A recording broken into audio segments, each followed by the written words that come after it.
Welcome to Small Business Stories. I'm your host, Ronnie Godfrey. On today's episode, we have Jason Kelley, Operations Manager for Woodmill Cabinet Company in Hawkins, Texas. Jason has lots of wisdom to share with us today, and we hope you enjoy. As a reminder, please like and subscribe to the show. And now, here's Small Business Stories. Anyway, glad to have you, Jason. Hey, thanks a lot, Ronnie. I appreciate the opportunity. Yeah, man. So, what line of work are you in? What do you do? Tell us a little bit about yourself. Okay, so I am the operations manager for Texas Woodmill Cabinets. We have a custom cabinet company here in Hawkins, and we've probably the largest custom cabinet manufacturer in our area. I'd say probably within 100 miles or so.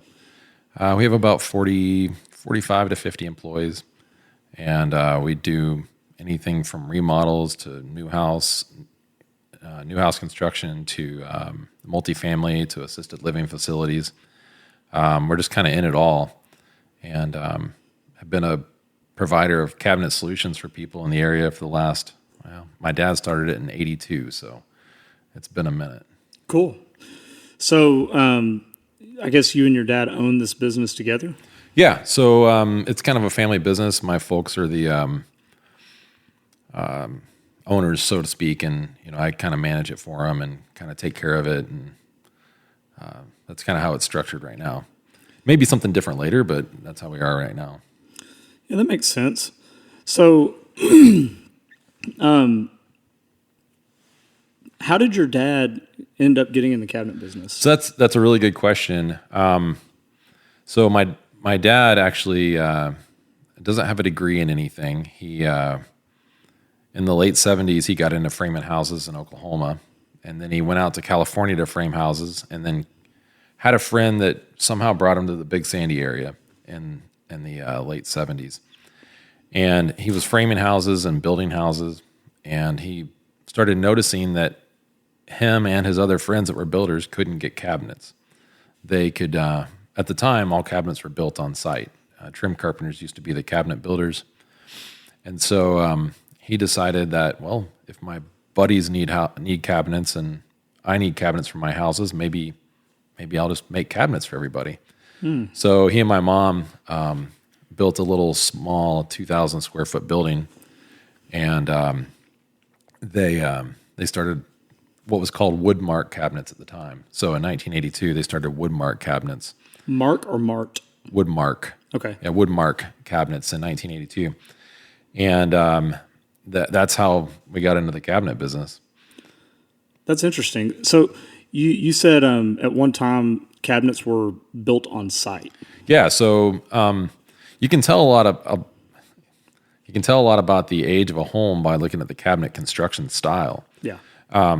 And you know this just as well as anybody being a realtor. Yeah. But if you walk into a house and you open the cabinets and they've got a cleat on the wall and no back to them, maybe the face of the cabinet's built out of a sheet of plywood that somebody cut holes out of, then you can tell those are almost always job site built style cabinets. Trim carpenter and somebody else had a table saw, and they were on site building these cabinets. And then the majority of the time, these older houses you see, they'll have a fur down from the 8-foot ceiling down to 7 feet. Right. And that you can almost always date the house. It's 1975, 1985. And so those were site-built cabinets where they would build them in the garage or out front of the house or in the living room and build it out of.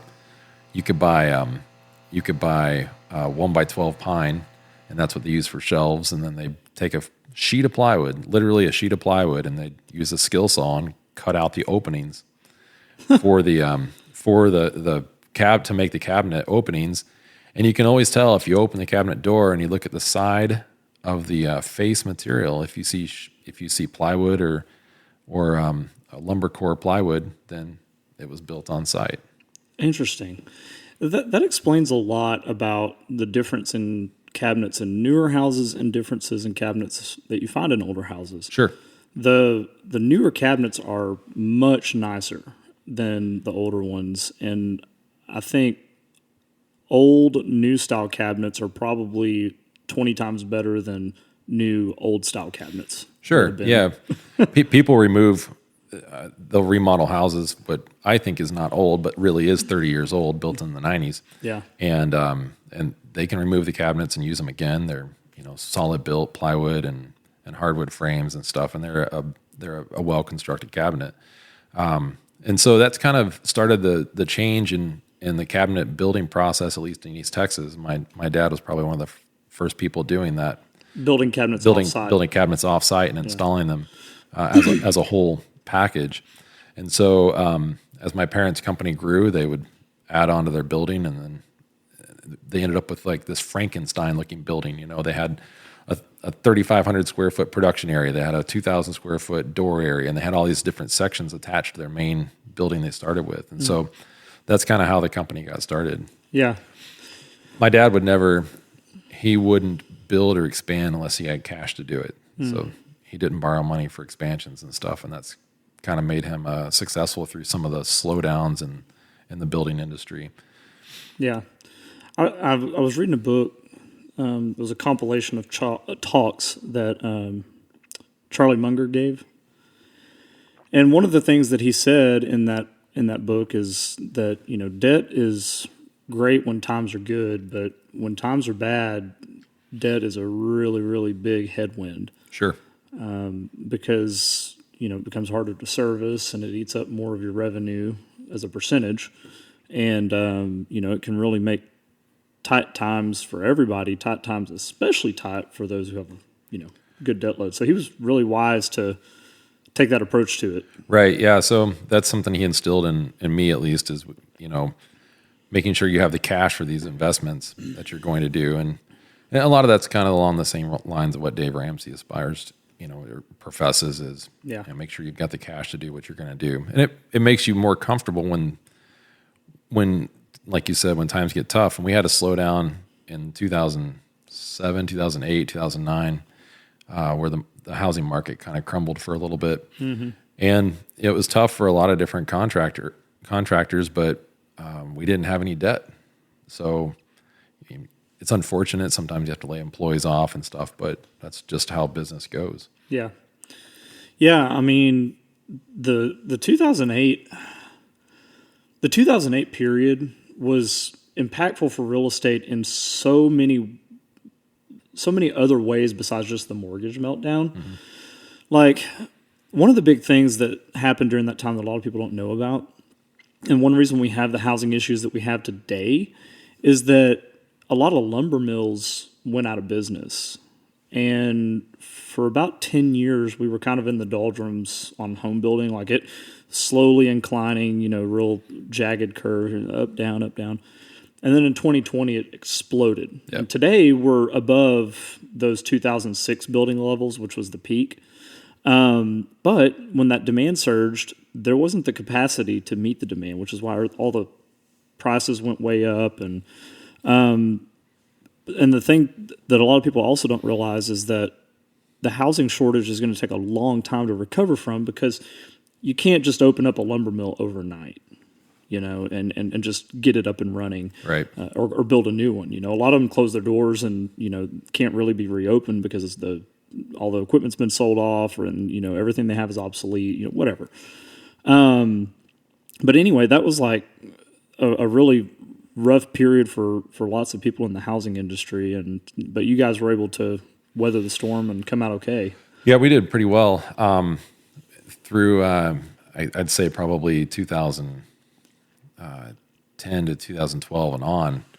We've been on a pretty upward trajectory. Yeah, we built a new building and we've kind of expanded things and so. What'd y'all do with the hodgepodge building? Oh, my dad tore it down. He tore it down and he burned it, and then he had somebody dug all the concrete up and he buried it. Nice. So he was not attached to the building at all. Yeah.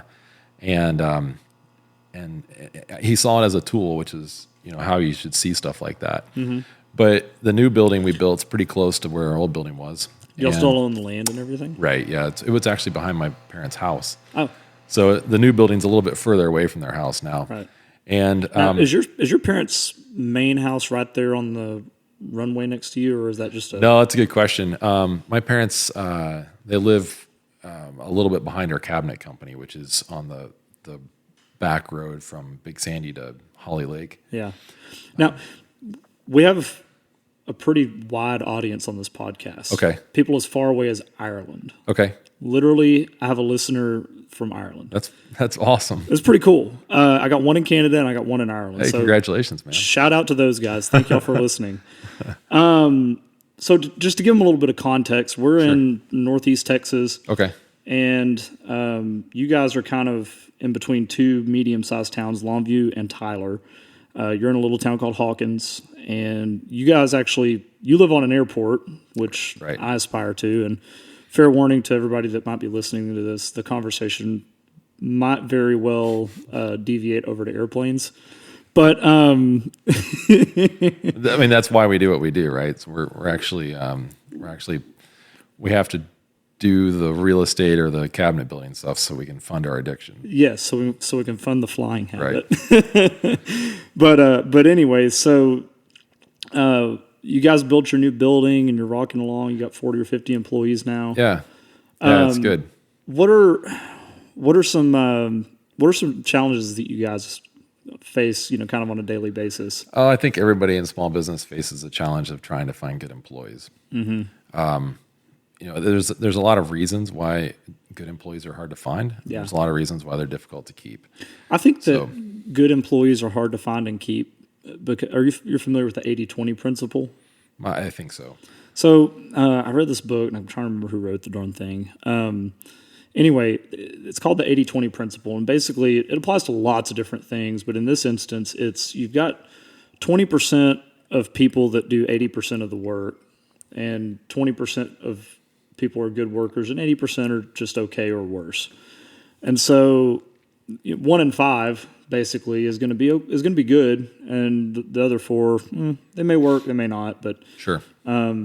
I think that's one reason for it, but the problem amplifies itself when you're a small business because you've got, less to offer somebody in a lot of cases. Maybe not always, but, may not have the healthcare options and 401k matching and all that stuff that a big company might have.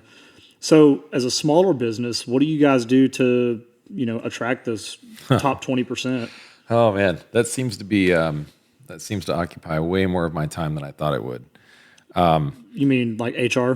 No, mental capacity of how do we keep the people we have, or how do we attract the people that we. So that's a good question. All right. Yeah, that's a fantastic question. So, I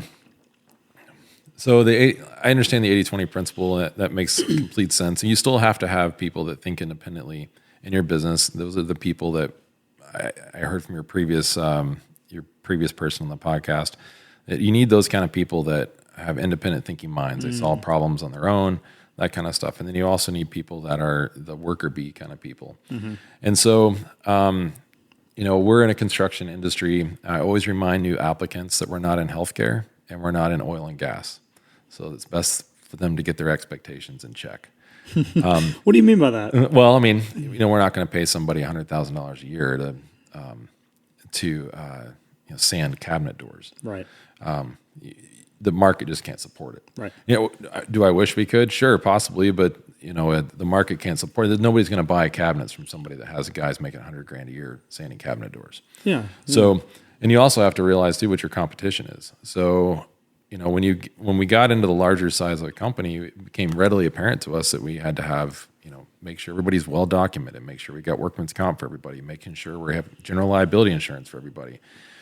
And then we also realized that as a large company in custom cabinetry, we compete with Joe Schmo, who's got a garage, and him and his brother and his uncle build cabinets on the side. Mm-hmm. So obviously their overhead's way smaller than ours. And so we pretty quickly realized that in order to keep and maintain good employees, we had to have higher volume. Yeah. And so that's kind of been our big drive, is higher volume. And then what else could we do? We try to make, a more, maybe a more structured work atmosphere. We only work 4 days a week. So we work Monday through Thursday and we're off on Fridays. Nice. And we try to really keep that protected so the guys they know what to expect. It's just 40 hours a week and it's 4 days, and they get a 3-day work week, and that's appealing to some people. Sure.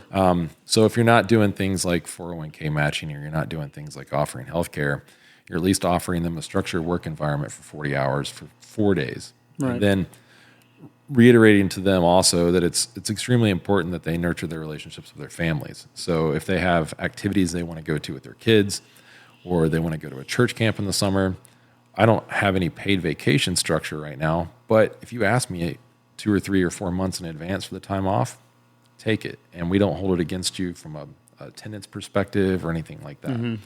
And then we've also implemented some attendance bonuses for people that do have perfect attendance. And then while I don't have published paid holidays, we've done a pretty good job of being able to give bonuses on holidays and stuff. Mm-hmm. So that's kind of the way we've tried to retain good employees. And then attracting employees is difficult in our location because we're 30 minutes from Longview, we're 30 minutes from Tyler.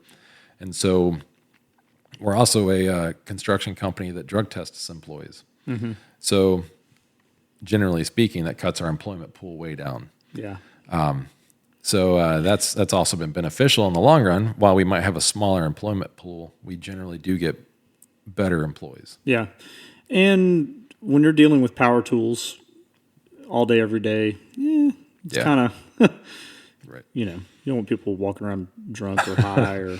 No, you don't really want that. Liability is a little high for that. Yeah, for sure. So, man, you said a lot of cool stuff in there, and I happen to know you a little bit. We've known each other a couple of years now, and it's readily apparent to me that you have a very healthy work-life balance.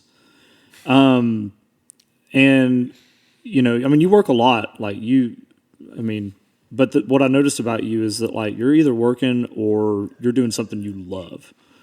Hanging out with your kids, flying, running, hiking, whatever. A lot of small business owners are workaholics. They spend way too much time at work, way too little time on, the other things about life that are great, like hobbies and friends and family and stuff like that.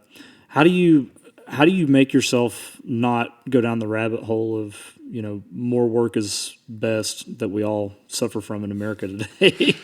Man, that's such a good question because I was a workaholic in my 20s and 30s. I was a workaholic. It was no big deal for me to work 70 or 80 hours in a week. And it came at the detriment of my family. So I'd say that at this stage in the game, I just remind my employees, and I try to remind myself, you've got one chance at family, and you'll have lots of different jobs. So just enjoy the time with your family, and we'll just use the job to pay the bills and to grow and build wealth and stuff like that. But our main interest and goals are our family. So a guy used to tell me that children are our only chance at immortality. And, I think probably until I was probably in my mid-30s that I start to go, wow, that does kind of make some sense. It does. I can work my butt off right now and neglect a lot of these memories and stuff with my kids, but it doesn't benefit them in the long run. Yeah. So what do you think made the difference for you on that? Was there an aha moment, or was it a overtime thing? No, it was definitely an aha moment when I got divorced. Yeah. So, when you boil everything down, you go, well, what really matters right now? Yeah. And so I kind of realigned my thought process and went, well, you know what? It's this time with these kids that matter. Mm-hmm. And so I try to maximize my time that I have available with my kids. And that kind of forces you into a work-life balance that is a little bit more on the maybe beneficial side for the kids. Yeah. I used to also say that God has a way of directing our path. He'll either nudge us a little bit, or he'll guide us, or he'll push us, or he'll come out with a sledgehammer and he'll realign your path for you. And so I feel like it, when I was 38, my path got realigned for me. Yeah. And so that was the same time that we were building our new our new cabinet shop, and I was trying to get our company into some different market areas that were pretty stressful for me, and I was pretty well taxed. And then I used to say yes to everything. Yeah. Oh, you want us to build your cabinets? Yes, we can do it. And then I'd go off and try to figure out a way to make it do it. And sometimes I was taking on jobs that weren't beneficial for our team. Mm-hmm. And so my dad, he would always say, you can't take every good deal that comes along, and sometimes you have to say no. Yeah. So that's been probably the best advice I've gotten during that stage of life was sometimes you just got to say no, and you can't do everything. That is a good deal. Well, I'm glad you said yes to coming on the podcast. So thanks for that. Man, I think that's a lesson that a lot of business owners really need to learn better. Myself included. I'm raising my hand right now because I'm the president of the club. I think there's something to be said for working with those whom you want to work. And I think, and what I'm trying to realize right now personally is that the time that I don't spend working with people that I'd rather not work with will be filled by me working with other people that I do want to work with. Because the thing is when you make the decision to say yes to some commitment, you're doing that at the expense of many other unknown beneficial things that may come your way that could have been better than that opportunity you said yes to just because you were scared of missing out. Right. And that's a hard lesson to learn because we're all born with this scarcity mindset. Mm-hmm. Like there's only so much and I got to get all I can get. And that's not the way God works. It's not the way the universe works. It's not the way economies work. It's not a zero-sum game, really. I mean, what you have to do is figure out how to provide the most value to the world, and Yep, that's a really good point, and it took a little bit of adjusting for me to get to that point. Yeah, and I'm still trying to learn, but I've got 3 sales guys now, and I remind them not everybody is our customer. Mm-hmm. And we don't want to. I'd rather do no work than do bad work. Yeah. So, and that goes a lot, like you said, lots of different areas of life too. Is saying yes to this thing that you might perceive to be an adventure may result in a detriment of not getting to do something else, or some other thing may come along that's more enjoyable or more beneficial to your life goals. Yeah. I mean, so when you shifted your priorities after working so many hours per week, what difference did you notice in your business, if any?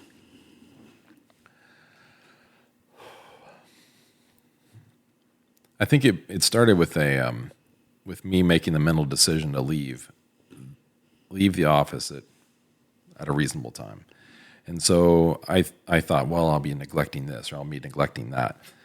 And what I ended up doing was I ended up just handing the responsibilities to the people that were willing to hold them. I just was trying to hold them myself. And so it almost resulted in a struggle for me to let go of all of the responsibility and hand the responsibility to the people who they probably wanted it all along, and I just never gave it to them. Yeah. And so then you let the people that you pay do the responsibility or get the responsibilities that they desire and that they can grow with. And then you look around and you go, wow, these people that I've been holding this responsibility from are taking the responsibility and they're growing. That's what they want to do. They want to grow. And in the meantime, my life is less stressful. And it's kind of like you look around and all of a sudden things are growing in ways you didn't really imagine. So it turned out to be a beneficial scenario for sure. So it's like it's like the power of learning to delegate. Sure. It's and it's such a hard thing to do. That's another thing that I'm walking in. But it's really empowering when you finally do it. One thing I struggle with though, and maybe you've gone through this too, is when you do delegate things and your life does get easier and simpler, you have this feeling like, or at least I do, of like, okay, well, I don't have to do that thing anymore. What am I going to do? Do you get that feeling? Because I do. I I delegate something to, my assistant. She's fantastic. She picks up on stuff really quick. She is fairly, new as of right now, but she's, learning really fast and just, making things a lot easier. And so I'm finding myself spending a little bit of time like, okay, well, now that I don't have to do that anymore, what am I going to do? Yeah. I think to a certain extent I've experienced that as well. And, it allows me to focus on areas of the business that had previously been lacking. Yeah. So for me, I'll allocate a certain amount of time now that I'm not doing as much sales work. Then I can allocate a certain amount of time to, working on the employee handbook revision or trying to envision a way to develop an attendance metric that is fair, but also it proactively benefits the people with really good attendance. So I spend some time allocating my mind to that, and then I also, maybe I can sleep in an extra 30 minutes in the morning, or maybe I can go to the gym, and ultimately the company results in success and more success if I'm healthier, if my brain's sharper, and if I'm able to make better decisions because I'm in a healthier position, not holding all the reins for all the horses. And I've got some other people out there driving things, whereas I was trying to do it all. Mm-hmm. So I think that's probably what I've experienced when I take a step back and go, I've got, these tasks are no longer on my plate. I have more mental capacity to figure out where the company goes, or what does next year look like? What does next 6 months look like for us? Instead of being reactive, I can be proactive with the way we're headed. Mm-hmm. Yeah, I've heard it before and I like this analogy. It's thinking more strategically versus tactically. Sure. It's thinking, excuse me, allergies are really bad right now, man. But yeah, it's thinking more strategically versus thinking tactically, proactive versus reactive. Did you have any, like when you started to delegate stuff to people, you said, okay, I'm gonna leave the office at 5 p.m. Like that's my deadline, I'm done. And you found stuff not getting done. Like what did it look like to hand that off to other people? And, what was that process like for you? I think at first it was a little difficult, but then through some seek first to understand training with the people that maybe hadn't finished the task that I had hoped was going to get done, or a couple of sit down conversations with, hey, this is how I would have structured this instead. Then they can kind of get a better vision for how your brain works, and then they can realize how that fits into their operation, and they can be more successful understanding a perspective of the business or perspective of the tasks that they didn't previously understand. Right. So it's almost like I guess you're having like consistent performance reviews with. I wouldn't call it performance reviews. Rather, it's a consistent. I guess for lack of a better term, it's kind of like you're a constant flight instructor. Yeah. Like an ongoing conversation. It's an ongoing conversation. That's exactly right. Yeah. You're walking around the shop like, hey, Jeff, how's things going, man? You good? Yeah. What can I do to make your job easier? Yeah, that's exactly how it goes. And it comes down to, I see you scheduled these guys for this activity. Can you walk me through your thought process? Yeah. Okay, I see what you did. So this is how I would have approached it. And then you kind of are able to use some sharpening iron there about, how the team member manager thought something should have got executed. And you can understand their thought process and how they arrived at it. And ultimately what you're doing is you're investing in them, and that makes them feel more like like they have more control over their future, which is a very beneficial thing for certain people. And then with that, they end up building, kind of some wealth with the company. Yeah. What do you think, kind of going down that road a little bit, what do you think people are looking for in their jobs besides a paycheck? Because you kind of touched on that a little bit, and I'm curious what your thoughts are. I think you see different things from people. A lot of times when I interview new hires, I'll impress on them that this is a company that they can find a home with if that's what they want to do, or if they are looking for the opportunity to have a regular scheduled paycheck, then that's also available to them. Or if they're looking for a place to grow, then we would like for them to become part of the team, and then we'll work with them on where they grow. Yeah. And so you find different things that people are looking for, and nurturing those things is what I actually enjoy doing. Is you want to be the manager of this? Well, let's try to figure out a way to make that happen over the next 4 or 5 years. Or you want to grow and learn how to do this task? Well, let's figure out a way to make that happen for you. Yeah. And then you end up with team members that they want to come to work. Dave Ramsey calls them team members instead of employees. Right? Yeah. So he says an employee is somebody that comes to work and steals from you. They take your time, they take your pens and your paper clips and stuff like that. But if you find team members, they want to come to work because they want to find fulfillment in the activities that they're doing. So that's something I've tried to do, is to find out what makes the individuals tick and then help them with that. Yeah. I think that's really smart that you do that, because I've heard it said before that great people make great businesses, and great businesses make great people. And it's like this, kind of perpetuating feedback loop or something like that. You got, people that are there and they're willing to work and they want to learn, they want to get better, they want to be, a manager of something.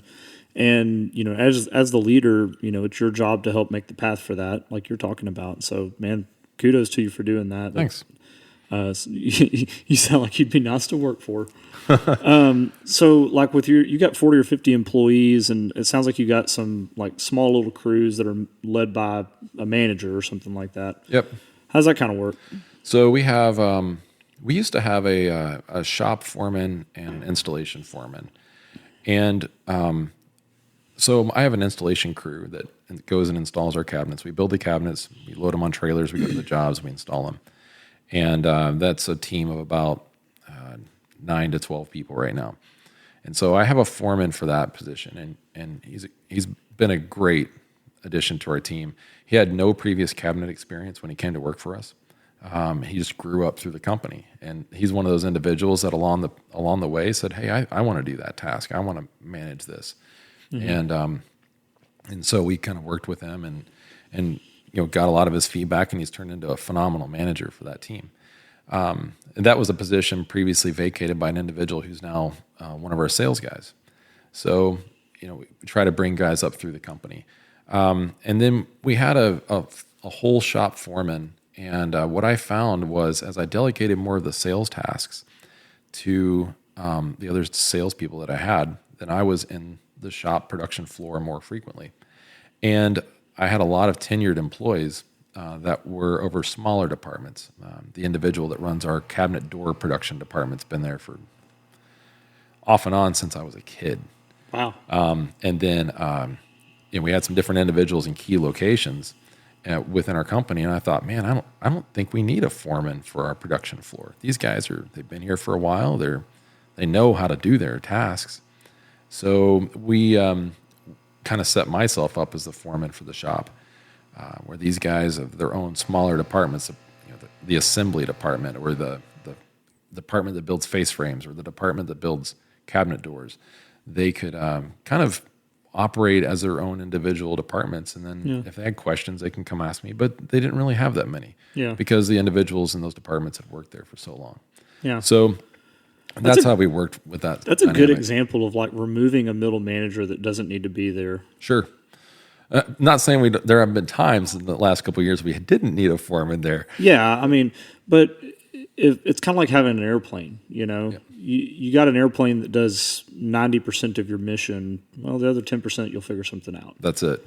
And it's kind of the same thing with that. Like you can handle 90% of issues. There's 10% that you can't. But it's shop foreman, you probably got to pay them $60,000-$70,000 a year. Yeah, you're looking at probably 80 to 90. 80 to 90. See, that's a lot of money. It is. And it's well, if I can, save that money here, then we can use it better elsewhere. And sure.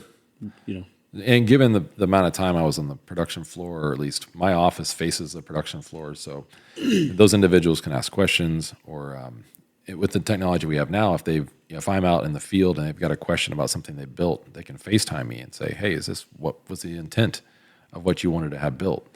And so they can ask those questions without a foreman being there. Yeah. So it works pretty good. Yeah, that's nice. So kind of going back to the shorter work week, you cutting back your hours and stuff like that. Like, Do you feel like you're leaving anything on the table by not working a 5-day work week, or, you know, something like that? I mean, what do you? I guess the question would be is how do you look at that and say, okay, you know, this is enough work. Or, you know, we're running at probably 80% of capacity, you know, realistically, because, you know, a lot of shops like yours might work 60 hours a week, or, you know, 5/12s, whatever. Is it to avoid paying overtime? Is it just you know, we don't want to do that kind of thing? I mean, I don't know if the question really makes sense, but No, it's a good question. And it was something I really struggled with because when we went to it. it's unusual, is what I'm trying to say. Well, so I used to work for Lockheed Martin, and when I worked for Lockheed Martin, we worked 980. So we worked basically 5 days and then 4 days, and we had Friday off. So I worked a 980 2-week period. So I was kind of familiar with an off Friday concept. And then the foreman we had at the time, 5, 6, 7 years ago, was an advocate of the 410s. And so I was against it, but I wasn't wholly against it. I was afraid what my customers were going to think. I was afraid of, you know, guys not getting the hours that they wanted to get. And so I let him try it with the production team. I said, okay, you can try it with the production team. You can try the 410s. And within a year, it was the way we needed to go. And what we found is guys can work 12 hours, and it's like they're only working 10. But if you consider that to work a 10-hour day, you start your day an hour earlier, and you almost end up at the same time you were going to be done anyway. Right. So it turned into a huge benefit. And then in talking to the team, it became where they were just almost very protective of their 3-day weekend. They could have their Fridays to go get their appointments done. They could have their Fridays to go hang out with their kids, or they could go to school and have lunch with them, or they could go on a trip. They could leave on a Thursday night, and they could be gone Friday night and Saturday night and come home on Sunday. Right. And so then it became a very beneficial thing. And in some employee reviews that we do, there are team members who will say, you know, the 980 week is what not 980, but the 410 week is what I really like about our company. Yeah. And so it also positioned us where if we needed to pick up an additional, maybe we're really busy, then we could pick up 5-6 hours of voluntary overtime on Friday. And it's really unique when you work 410s for so long, and then you come in on a Friday, it's kind of like, wow, why are we here? Yeah. And you have that Friday itch to get out. So it was pretty beneficial once we went to that. Yeah. And then our team reacted really well to it. Our customers are learning it to the point now where some of our builders they'll send me a text and they'll say, "Hey, I'm sorry for bothering you on Friday, but can you look at this?" "Yeah, no problem. I'll check it out for you." Yeah. So it took a process of training our builders, so to speak, that we try to be closed on Fridays. That it worked out pretty well. Yeah. That's really interesting. You know, you commented about the efficiency thing, and I was talking to somebody earlier today, and we were talking about, you know, hourly work or whatever, and we were talking about the company Nucor is what we were talking about. And I don't know if you're familiar with them, but there was a guy that wrote a book called Good to Great. Okay. And in the book, he talks about all of these different companies and what sets them apart as great companies rather than good companies. And so Nucor, he considered to be a great company because they treated their employees really well. And they didn't pay them a whole lot hourly, but what they did do was they paid them on production. And there was a good incentive program. They figured out an effective way to incentivize employees, because if you got somebody that you're just paying straight hourly, you're going to get a lot of wasted time, because they're like, well, I'm here from this time to this time. I'm getting paid this much per hour. Whatever I get done is whatever I get done, you know? I mean, there's some expectations for sure, but I would argue that a lot of people don't operate at peak efficiency in that incentive system. But you add in that production bonus, and you really incentivize those employees to make sure that the machines are all running right and that they're being as efficient as they can possibly be. They're not wasting time at work because a big part of your paycheck is dependent on how much is produced. Yeah. And with your people, it's like, okay, we're going to work this 4-day week, 10 hours a day, but while we're here, we're going to bust ass. Yeah. And I think there's something to be said for that, like a shorter work week or shorter days, 5 days a week or whatever. The point is that you've got an incentive in place for them to work efficiently, and I would be willing to bet that you experience pretty good efficiency from your workers. I think we do overall. We actually offer a production bonus too. Yeah. Interesting you mentioned that. Production bonuses are really difficult, and I'll go off on tangent about production bonuses because let's nerd out. Yeah. So the issue you find with production bonuses is one individual's or one department's mistake can trash the production quantity for the week. So how are you quantifying peak level production versus marginal or less than peak production? And so that became something that we really struggled with. And so just to kind of slow down my thought process a little bit. So you basically in your business, there's the cabinets go on a journey, I guess, through the shop, through different sections, and the journey starts at step 1 and goes through step 7, let's say, and somebody makes a little tiny mistake on step 2 that manifests itself on step 6, and then you've either got to try to fix it or go back, and so you struggle with how do you quantify the production bonus. Or is it a question of like who gets a production bonus and who doesn't? Yes, that's exactly it's both questions.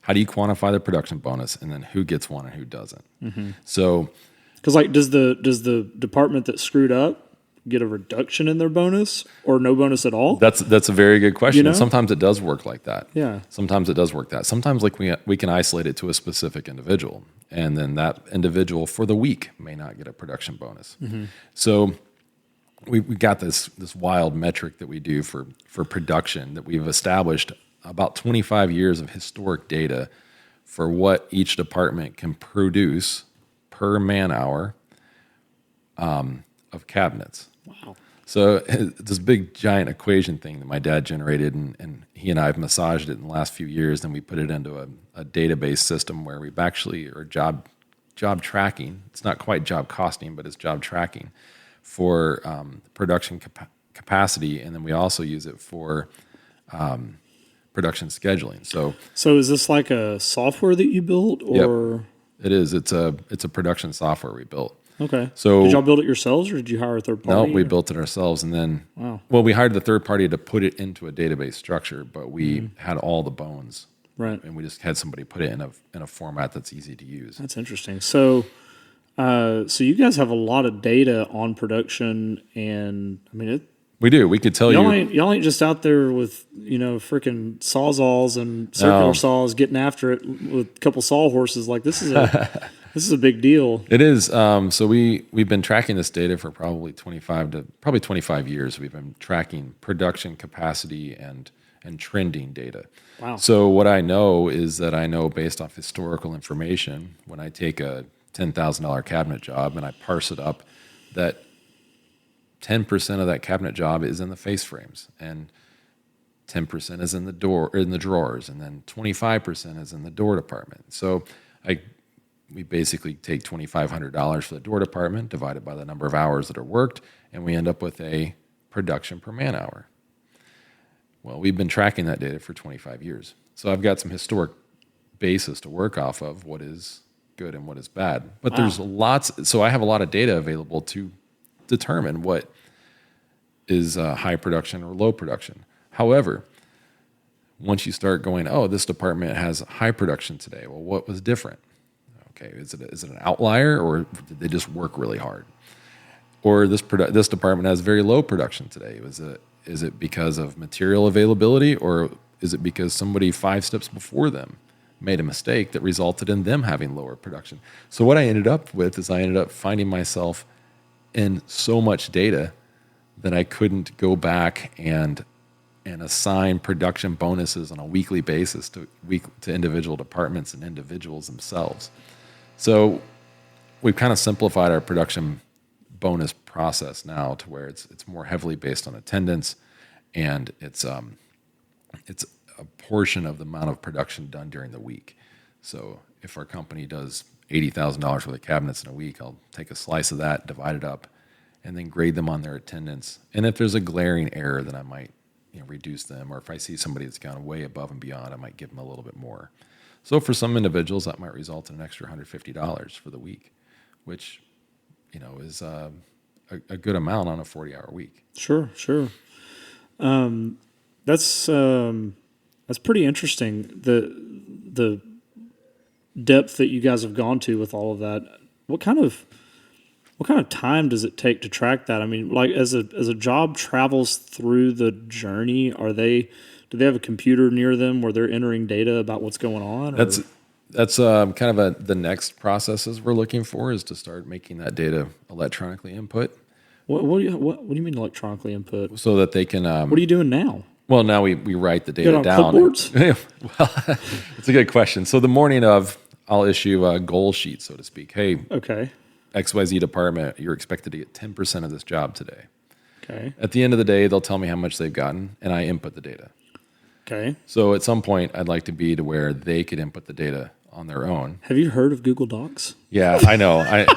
So it's pretty funny because I wanted to take our whole business cloud-based and all that stuff 5-10 years ago. That's probably a lot harder than it sounds. Well, it's possible. Like, we built this big database job tracking system, and we wanted to put it in the cloud, but then where our building's located, there wasn't any high-speed internet access.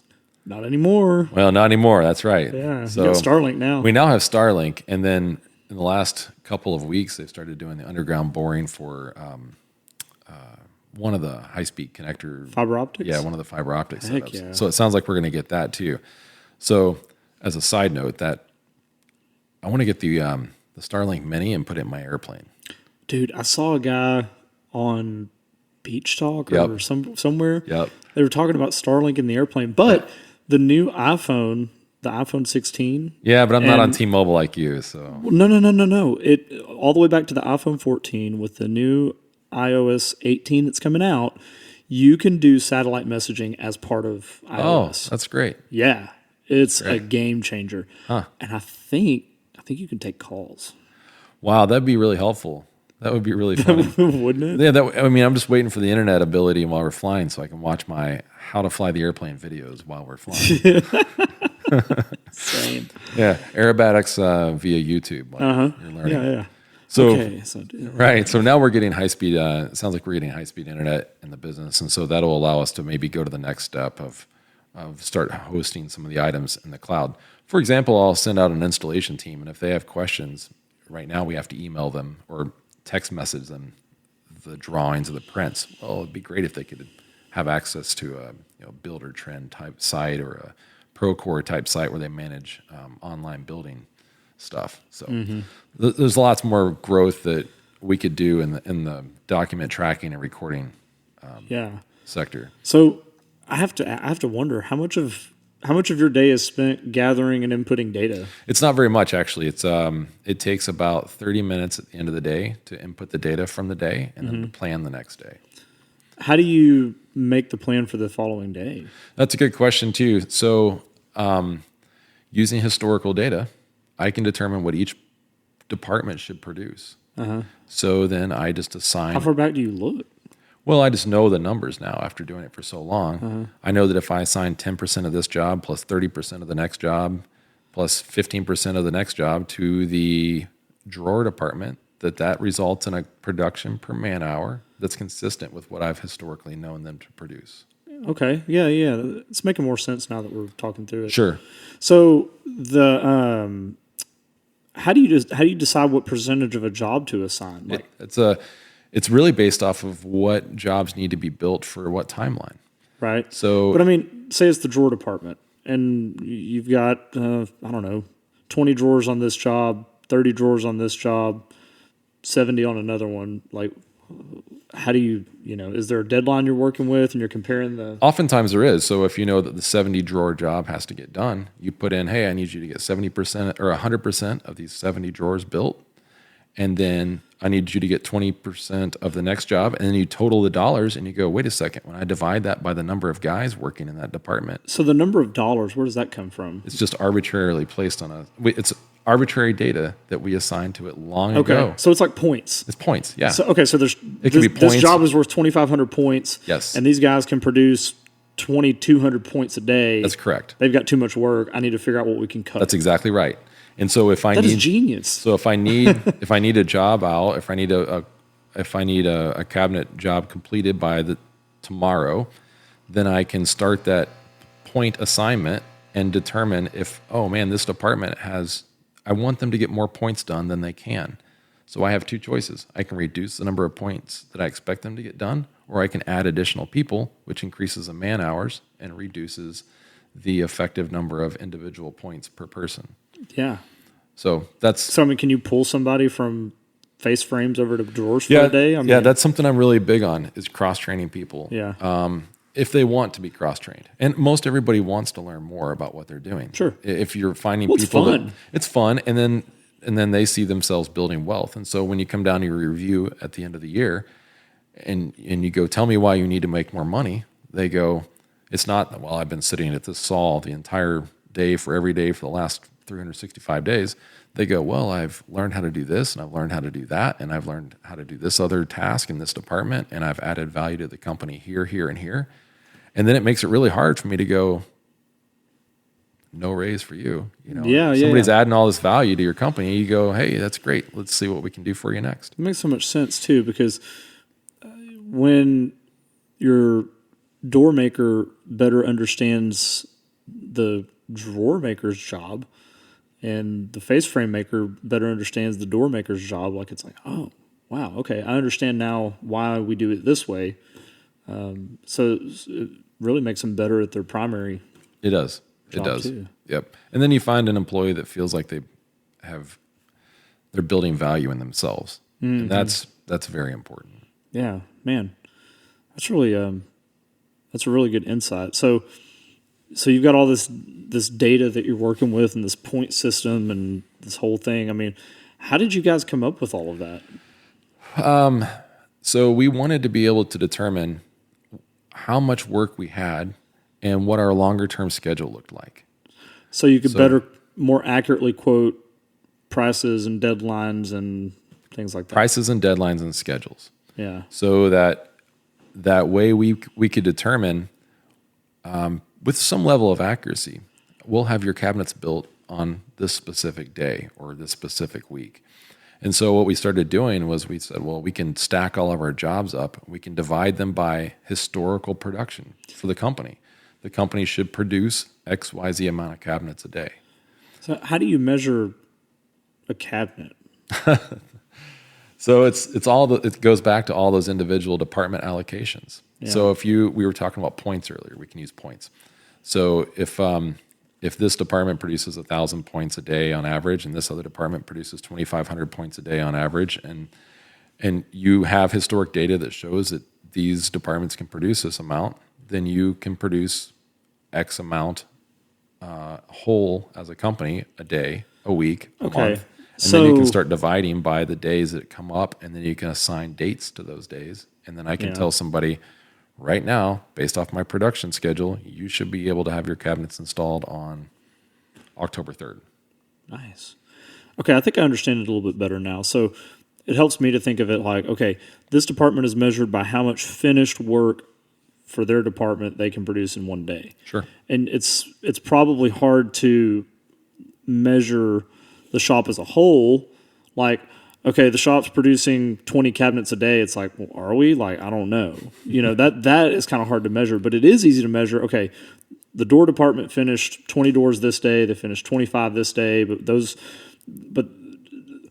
guess that's another question is, do you weight the points in any way for the difficulty of the job? Yes, and that's something that, because that's what I was just thought of as I was thinking through that. I'm like, okay, so you've got not all doors are created equal. Some are just little shaker style cabinets and you don't have any routering or anything like that. Others, you've got all this millwork and everything like that. Right. So that's something that we do, that I individually do, is that once the job goes onto my long range production schedule and I start assigning percentages of the completion for the day, I can weight them based off of what I know is more complex on certain jobs. Right. So you're like, this is a complicated job, and if we're going to do 50% of it today, that means we've got 5 hours to build X number of doors. Can we do that or not? Sure, it's definitely along those lines. Or the job where a customer orders bookcases and they have no doors.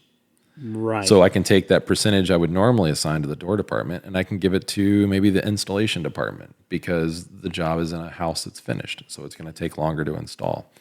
So I can divide some of the allocations up and generally retain the production at the approximate levels that they've experienced in the past, which results in a pretty even production of the company on a daily basis that I can then use to project what days cabinets would be ready or if we would have a job ready before the house is ready. Sometimes we'll build cabinets a week or two or a month before a house is ready for them. So that helps me schedule, because if I'm just building cabinets as houses are ready, then we can have a more steady flow of work. Yeah, and you're not having to find places to keep cabinets while right. they're awaiting delivery. Sure. Yep. And so that's actually the next area of expansion we probably will do, is build a separate building. Our current building's 20,000 square feet, so our next one might be a 10,000 square foot addition where we can store not just materials but also jobs that we've been paid for or have deposits on that the house isn't quite ready yet. Right. But it keeps the production flow moving forward at a consistent rate. Mm-hmm. Some of the worst things you can do is juggle the production scheduling on departments. So if on Monday I tell this department I need 70 doors built and they get halfway done with the doors, and then the next morning you roll in and say, hey, stop that job, let's go to the other job and build these 30 doors because we need the installation guys to have something to do tomorrow. Well, that disrupts production and your overall production goes down. Man, there's so much to think about. Like, you take something so simple as building cabinets and you think... We can make it hard. I mean, but it's really smart though. You're finding efficiencies that a lot of other people would probably miss. I mean, like, I guess what I'm wondering is like, how did you realize all this stuff? Did somebody teach this stuff to you, or did you just figure it out? Well, I mean, certain aspects of it I learned from the way my dad had the company set up, and then How did he figure it out? Well, I mean, when you start a small business, your main goal is to reduce inefficiencies. Yeah. And to establish procedures that result in higher production. And so that's basically what our mindset is it doesn't matter if we're building widgets or if we're building, couches or whatever. It's you try to find the inefficiencies in your business and you try to streamline them.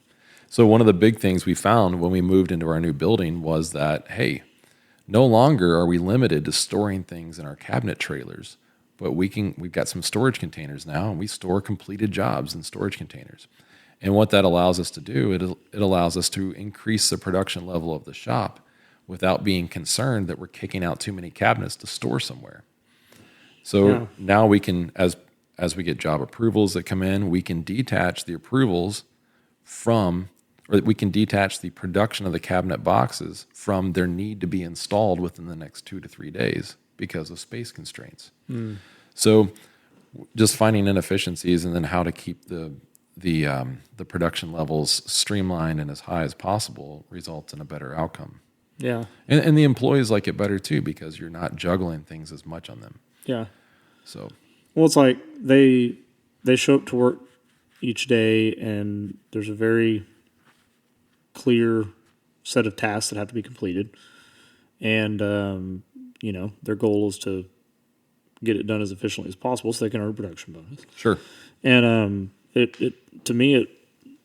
I think, going back to our question from earlier is what are employees looking for? I think employees are looking for a paycheck, but even the ones who just want a paycheck, like they want some amount of fulfillment from their work, and they want some predictability. They want some stability. They want, people that they like being around. people want a lot of different things from their work, besides just a paycheck. And it sounds like you guys are intentional about making sure that your company goals are also in line with the needs and goals of your employees, which is cool. I don't think a lot of companies do as good of a job at that as y'all do. Well, we definitely are trying. We also try it a couple times a year. We'll have a company breakfast or something like that. So, we realize that we're operating in the construction field and that our profits are not such that we can be giving a ton of financial benefits to people like I'd like to, but we can try to do other steps to make, I guess, the whole work experience more pleasant. Yeah.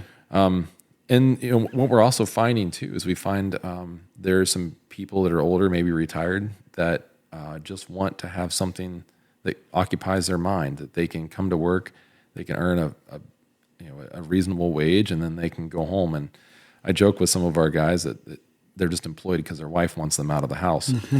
But if that fits them, then I want to be able to utilize their skills. A lot of people just say we just want a simple job, not that we don't have to worry about customer service, we don't have to worry about as much volatility. We just want to go to a job at 6 and get off at 4:30 and spend time with our kids and go to our kids' sporting events and stuff like that. And they just want to be able to do that. And I think that's extremely important. Mm-hmm. So we've kind of tried to steer things that way. And then also, with the people that do want to have more responsibility, I'm actively trying to make room for them. Mm-hmm. So you see these rising star type people, and you want to find room for them so that they'll stay with your company instead of get frustrated and go somewhere else. Yeah, that makes a lot of sense. I got to pee, so let's take a okay. pause. All right. Are we on? Yeah, we're back on. Okay. Well, I'd like to see it. I mean, yeah, sure. I'll show you what that looks like. So, let me see. Maybe we can describe it to the listeners. Sure. So we have basically a table that has the job specifics that we need to get done and the percentages of the jobs that need to be completed based off department, and then that's the goal sheet for the day. And then at the end of the day, they circle the amount of goals that they got done.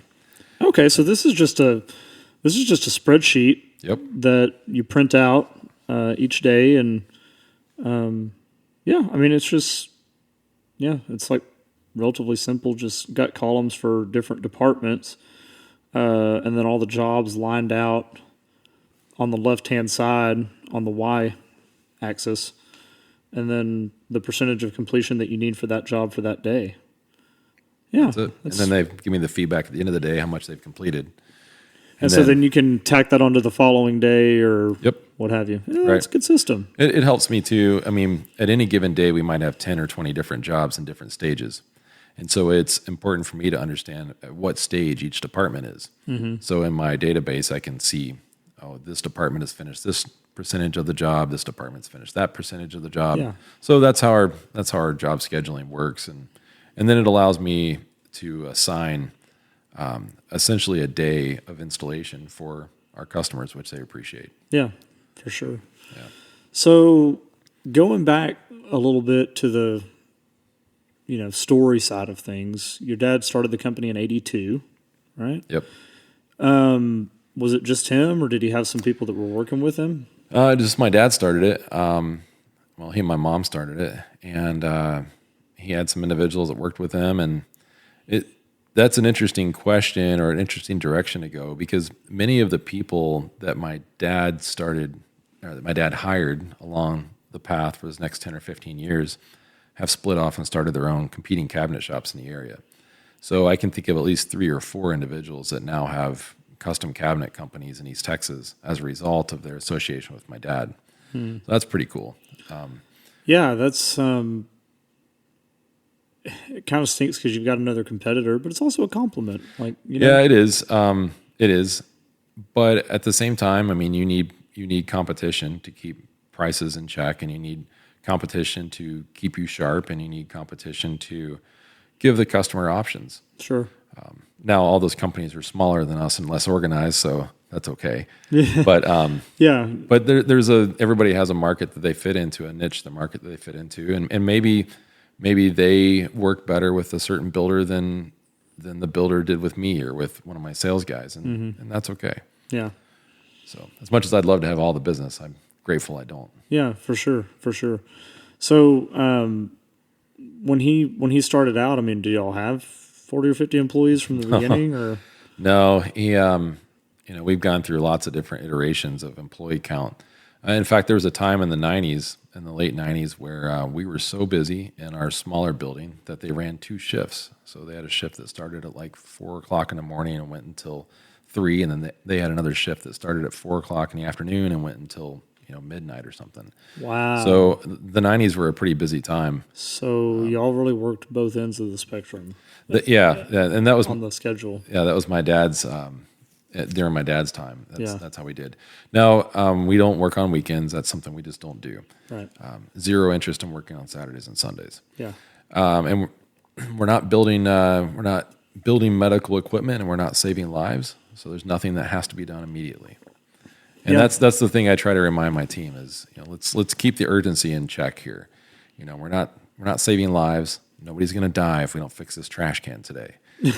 So I try to keep a balance of that, but also there is some level of urgency. But you want to make your customers happy, and sure, and you want to, outdo your competitors when it comes to on-time deliveries and things like that. But there is a healthy amount of perspective that goes into it all, like you said, we're not saving lives. We're not putting out fires. Like, we're just building cabinets. Yeah, and at some point you reach the diminishing return. And when I started getting more control of the company as far as a organizational and management position, there were times in 2000, I guess it would have been 10 or 11 or 12, something like that, where we would work 60 or 70 hours before we had gone to the 4-day work week. Yeah. And I saw a precipitous decline in the spirits of the guys. Yeah. You could see that they were tired. You could see that there was more likely for injuries to occur. And so it kind of took some of those for me to go, wait a second, this is a little bit much, and to get some better balance, because some people will work as long as you keep the doors open. Yeah. But it's at their detriment in the long run. Yeah. They actually make more money, or they have a better quality of life if they work 40 hours and go home, or maybe it's 44 hours or something like that. But it's a reasonable schedule. Yeah. And it allows them to have a good work-life balance. Yeah. So speaking of work-life balance, what does your typical day look like? So I have a scheduling and planning meeting with my my sales guys and our installation foreman every morning, and that's at 6:50 in the morning. And then I spend the rest of the morning is putting out fires or strategizing or assisting my design team on some special hidden bookcase or something like that. And then the afternoon is usually spent making phone calls and trying to strategize for the next day. What tasks did we get done? What tasks did we not get done? What struggles did we have? What hurdles do we have for the next day? And so the morning is spent recovering, and the afternoon is spent planning. Makes sense. Yeah. So, your days off, what do you like to do? So, with the 3 days off, it's pretty nice. Usually that's when I have the most time with my kids.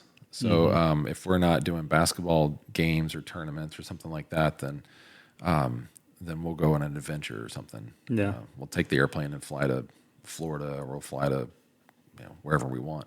Yeah. So you know how that goes. It's nice having that capability. Yeah.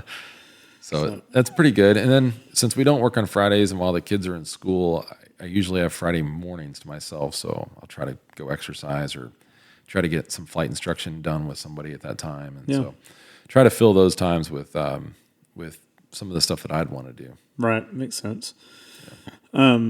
So when it comes to your company, what is your vision for the company over the next 5 years, 10 years, 20 years? So I would like to continue to grow the company personnel-wise and scope-wise. So one of the goals I've given the individual we recently hired to do sales was to try to get more of our market towards Terrell and Canton and Rockwall and that kind of area, the East Dallas area. There's a lot of growth potential there. So I'd like to grow more into that market. I'd like to. One of the hurdles we were facing was the 50 employee hurdle.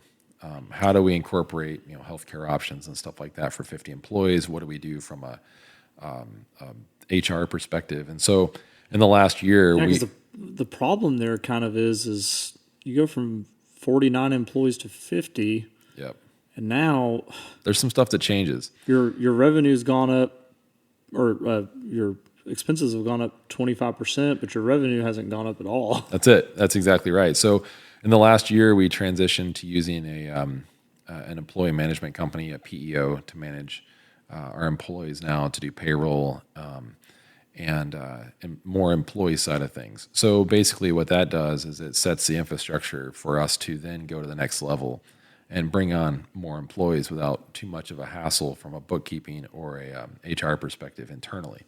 So at present, I manage the company, and my mom actually does our books. Yeah. So my mom is our bookkeeper, and my brother does our facilities and material management and building management and maintenance and stuff. So we have a good foundation for growth, and now the goal is to continue to grow that. So we have, like I said, we have 3 full-time sales guys now, and whereas we had 2 years ago, 3 years ago. So we've got another sales guy. We have a market to go into, and we've set the infrastructure in place to be able to bring on more team members. Yeah. So continual growth is kind of my direction right now. I think people are going to keep moving to the Texas area, Texas market, and then us specifically, just outside of Dallas, we're going to see people that previously maybe had some land and their land value has gone to an exorbitant amount, and they want to have land again, so they move out further east and they get 5 or 10 acres and they build a house and rinse and repeat. Right. Yep. That's exactly right. And now that they can work remotely with Suddenlink or Starlink, then they can do those kind of jobs from where out of the office, whereas they didn't need to be as local. Yeah. No, we've definitely had lots and lots of people that have been moving here from other areas that the property values have gone way up, and a lot of the frustration is they're getting taxed out of their houses, which kind of happened in here too. But I mean, I think it's going to be an ongoing thing for a while, because, like I said, we're talking about the housing shortage. That isn't going to go away for many, many years. Sure. Because it takes a long time to build houses, and it takes a long time to ramp up production for 600,000 houses a year or whatever it is. I mean, if we're going to make up the shortage in 10 years, that's what we got to do.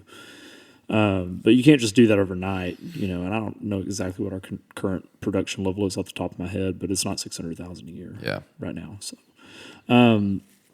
we're seeing a lot of multifamily get put down real quick. To accommodate the housing shortages. And stuff. And that's the other thing you do is real estate. So so we, from a cabinet perspective, we've got a lot of customers that do a lot of multifamily housing, and that's a great product for us because we can build and store that stuff. And we can install it on a more streamlined fashion. But then also, I try to do some of that stuff myself too. Sure.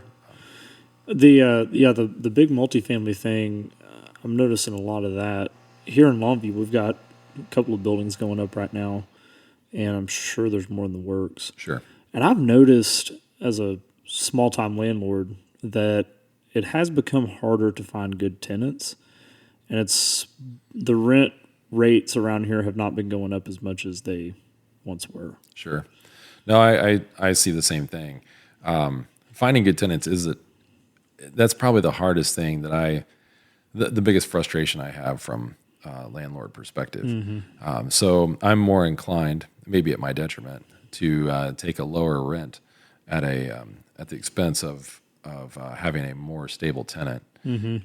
So in my thought process, it pans out in simplicity for me over the next whatever year or 2 or 5 or however long their leases are. because the time is the thing that I don't have a whole lot of. Yeah. So if there's a tenant that's, it's going to always pay on time, it's going to take care of my property, I prefer that they have maybe a slightly lower rent to encourage them to stay, but then also it gives me peace of mind because I don't have to worry about a vacancy in that department.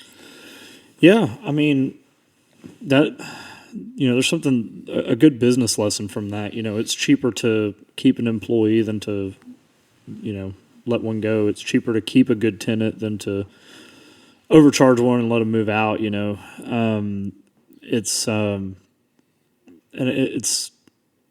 something that a lot of people have a hard time realizing and grasping. And I think, like you said, it might be to your detriment that you keep it super simple and leave a little money on the table. But then again, maybe not. Well, if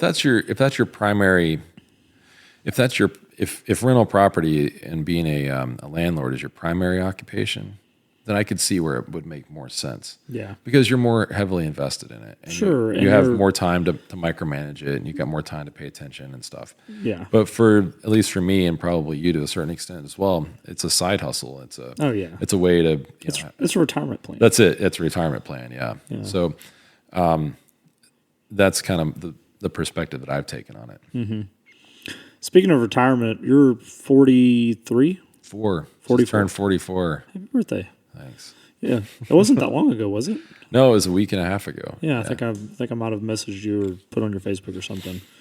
Well, what is your exit strategy from the day-to-day hustle and bustle of making cabinets? And or do you have one yet? That's $1 million question. No, it's definitely the forefront of my mind. I didn't go to college to be a cabinet maker. I don't love cabinets. What did you go to college for? I have an aerospace engineering degree. Okay. I went to Embry-Riddle. That explains so much about you, Jason. Okay, yeah. I'm an engineer building cabinets. Well, no, it explains a lot about the way you run your business. Oh. Like, the analytics and the data tracking Sure. and, the questions that you ask of the business. I think I'm just kind of having this realization in my head right now. I think a lot of your success in your business depends on the questions that you ask of your business. Meaning you show up to work in the morning and you're like, okay, what problem in my business can I solve today? What inefficiency can I improve on or eliminate altogether? What thing today is going to move the needle the most? And you found like a really good way, because of your engineering background, I guess, to ask those good questions. I don't know that every business owner does that, or I don't know if every business owner maybe even has the time to do that. I think those questions can only come when you've gone over that bridge of delegating, when you've come to the realization that, my time as the owner of the business is better spent thinking about the overall strategy of this company versus, should the knob go a quarter inch this direction. Right. So that's my dad says the same thing too. We don't love cabinets. Cabinets are just a means to an end. We like solving problems. Yeah. So that's kind of our mindset, is what problems can I solve today? And I mean, arguably, I probably create problems that I end up solving myself many times. But the goal is to try to reduce the scope of those eventually. What do you mean? Oh, I'm sure I create problems too, because I'm not as analytical as I probably could be. So I think more on the creative side of things. Mm-hmm. And so one of my personal flaws, so to speak, is that I probably try to do too much in too little time. And so for me personally, I've got to dial the needle back a bit and think, how is my optimism going to cause a problem today? And if I dial it slightly back, I can probably get more success in the long run. That's a really good thought. So it's I guess you're trying to avoid overestimating what can get accomplished in a day, because when we anticipate what can get accomplished in a day, and by we I mean me, I do a really bad job of accounting for fires that have to get put out and distractions that come up along the way. and it often does lead to some disappointment and, you know, some unmet expectations. Right. That's exactly what it is. Yeah. And it sets myself up for failure. But when you're holding the reins of a company with 40-something employees, it also sets the employees up for failure at times. Because they leave at the end of the day going, man, we really wanted to accomplish everything that we were set out to accomplish. Well, maybe the goal was unrealistic. Yeah. So, you know, as a problem solver, you have to be aware of the problem, and then you have to take steps to solve it. And so that's something I continually work on, is trying to dial that level of optimism back to a realistic level. Yeah. So anyway, that's a capacity where I could definitely do better as far as operating the company. Yeah. Yeah. I think every business owner could probably say that, you know. I think we all oftentimes have, you know, short-term goals that are too big and long-term goals that are too small. That's a good way to put it. Yeah. I think I didn't come up with that. I heard it somewhere, but I think it's true. You know, we overestimate what we can accomplish in a day, and we underestimate what we can accomplish in a year. You know, I don't know if you sit down at the beginning of each year and write down goals, but I do. And when I first started doing it, I wrote down goals that were a little bit too easy, and I would, you know, pretty easily reach those goals. And I was studying the topic and reading books about it, and, you know, listening to different perspectives on it. And I came to the realization that it's better to set long-term goals that are a little bit bigger than what you really think you can accomplish, because your brain and your body have a way of finding ways to close the gap between, you know, what's realistic and what's a little bit on the side of extraordinary. You know, it's like we can all achieve realistic, but some of us can achieve extraordinary if we're willing to reach for it. That's a good point. You know, and but on the other side of that coin, you know, on each day, I think, and myself included, I try to pack way too many different things into, like, I'll sit down with a list at the beginning of the week, and I'm like, okay, this is what I want to get done this week, and I put stuff in my calendar, time block it out, and oftentimes I'll have way more stuff on the list than what actually gets done, and so I got to take a page out of your book and try to temper my optimism just a little bit, and see if I can set better expectations for. No, I didn't say that what happens in a day. That was going well for me. I just said that's what I need to do. Yeah, no, it makes sense. So going back to the other question that I think we went on a tangent, but what does retirement look like for you? Do you ever think you're going to retire? Yeah, I would love to. Yeah. My desire to solve the kind of problems I currently have is not great. I mean, I enjoy solving problems, but I think I would like a different set of problems to solve. You know, and I guess as a pilot, we start looking at different options later, and I have to admit a certain amount of jealousy for my buddies that are out flying for the airlines or whatever, and I think that's kind of fun. I think I would enjoy doing that. Yeah, like Andy, he just took off. Yes, it's so ridiculous. Flying 747s. Yes, and the fact that he calls me and goes, "You could do this job, you would love it," it makes it even worse. You keep reminding him it's the wrong season of life for me right now. I have this feeling that when your kids have graduated high school, your cabinet business is going to be up for sale. Well, yeah. Woodmill Cabinets is going on the market. I didn't say that. You did. Jason's going to the airlines. Well, I like to remind my guys routinely. Hey, guy, if your employees are listening to this, Jason is definitely not selling the business, okay? I just want to say that. I'm just joking. It's a joke. Well, it's been a family company for a long time. Yeah. So, I would love nothing more than for people to come up in the company and then at some point come to me and go, "Hey, what can we do to get you out of here?" And I think that would be a great conversation to have as my kids. I think that conversation is going to be all about the tone. It's definitely so. Yeah. So my youngest kid's got 8 more years before she's out of high school. And so this season of cabinet building or cabinet operation for me is hopefully gonna start coming to a close as I get close to her graduating, and I would love for some guys to come to me and say, hey, we would like to carry this on. What does this look like? Yeah. So I'd love to have that conversation, but that's still a ways off. Yeah. And so then I don't know what retirement looks like for me, other than I could definitely see myself being involved in some different seasonal fun activities. I think that'd be really great. Yeah. Yeah. I think that people that are wired for problem solving and entrepreneurship, because there's a certain amount of entrepreneurship in what you're doing. Sure. Otherwise, you wouldn't own rental properties. Right. You say you're a problem solver, but you're also an entrepreneur, and I think good entrepreneurs are good problem solvers. Like, you have to be. It kind of goes together. Elon Musk is the richest man on earth because he solved some really hard problems for people, and he's done it in a really elegant and efficient and fun way. Right. And so he's provided a lot of value to the world. Well, his income reflects that.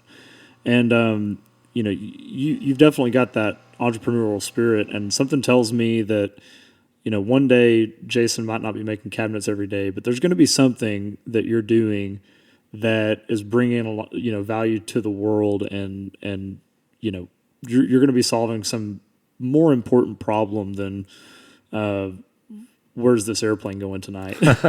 Well, I do also have the dream of flying float planes in the Caribbean in the winter, and then flying float planes in Alaska in the summer. I think that would be awesome too. And maybe that's the problems that I'm solving. What would happen though is you'd buy a couple of airplanes and you'd start a charter company. Yeah, right. Yeah. You can't take it away from me, right? Yeah. I don't know. I do enjoy flight instruction on the side. I think that's a lot of fun. Yeah. That's one of my goals, man. One of my goals for this year was to get my commercial rating, get my multi-engine rating, and start down the road of being a CFI. That's awesome. I think you'd be a great one at it. Well, thanks, man. It's you find yourself building value in your students, and it's extremely rewarding. It takes a lot of time, and you find the niche that you really enjoy, and that's kind of where you want to stay. Yeah. But it's been a lot of fun. I enjoy it. What's your favorite rating or certification to instruct for? So I really enjoy the endorsements. Those are pretty simple. The tail wheel endorsements and the high performance stuff is pretty simple to do. Yeah, you did my high performance and complex with me. Oh, okay. Yeah, I do remember that.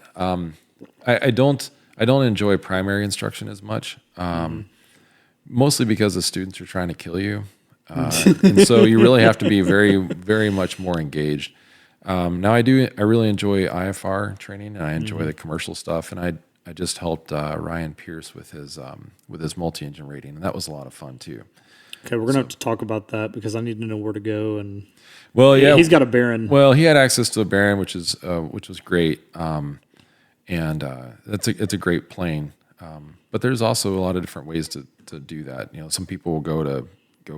I think there's a place in Grand Prairie that you can get your multi-rating for $5,000 or $6,000 and 10 flight hours or something. And I think they do it in a weekend or something. Yeah, that's an option too. Ryan and I took a different approach. He said he wanted to be way more proficient.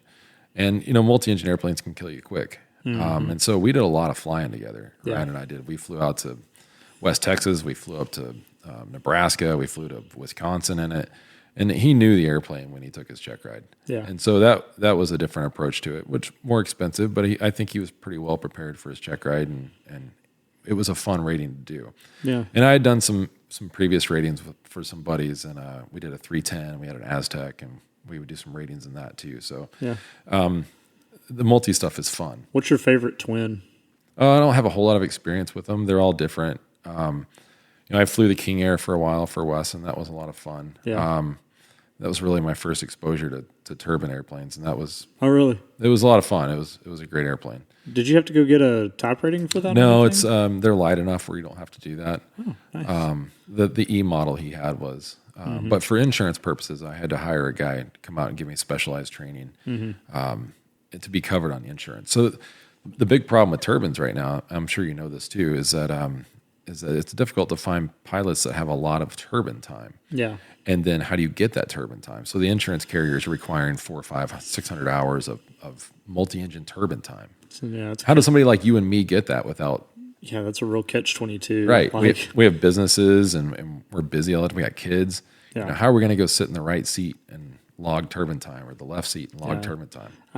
my total time right now is like 540 hours. Like, right. I mean, you would probably fly more if you had a job that required you to fly more, and if you were for sure, all over the place. So, so what I want to get into is selling air park houses. dude, I'm all on board that with you. Let's do it. And like that would be the ultimate excuse to use my airplane for work. It would be the fantastic excuse. And that's interesting because when I start looking at buying rental property, in fact, the one I just bought with you, one of those, I was selling a property, so I needed to do the exchange. And I actually looked at multiple different air park properties just because I've got a couple, and I thought, well, man, this kind of fits my business model of air park properties. Yeah.